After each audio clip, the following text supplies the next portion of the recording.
So you're married Yes. and you got the right one. Okay. Oh wow, what?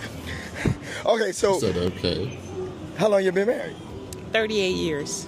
Oh, he Oh. got to be the right one if you stayed that long. No, we live in separate homes.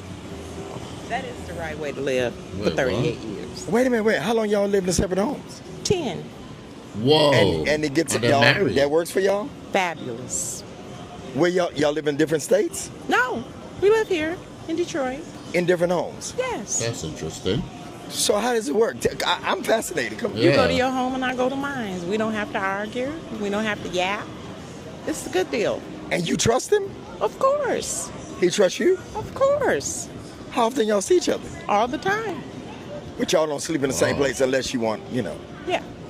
want to Okay. do that. Yeah. That's But it's a interesting. great deal.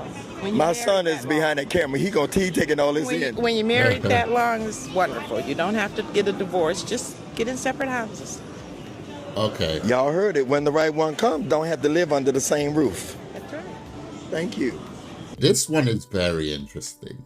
I've never heard that before. I've always heard, like the olden day, what they normally used to say is that because of how egregious divorce was back in the day, divorce was taken really, really seriously. People used to say just separate. They would say remain married, keep the marriage, but separate and go your separate ways, but you're still married. But I've never heard it like this, where people just live in different houses.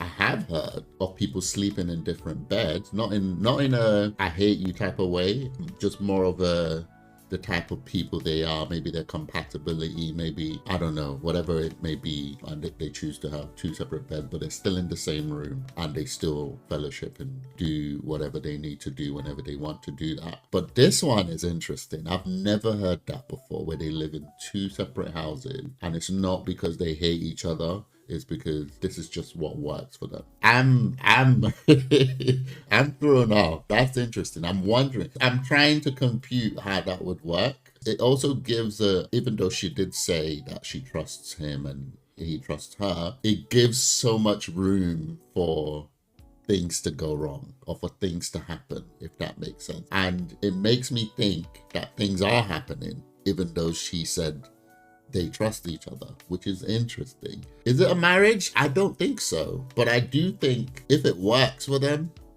sure. That's my mind. Because I prefer that they do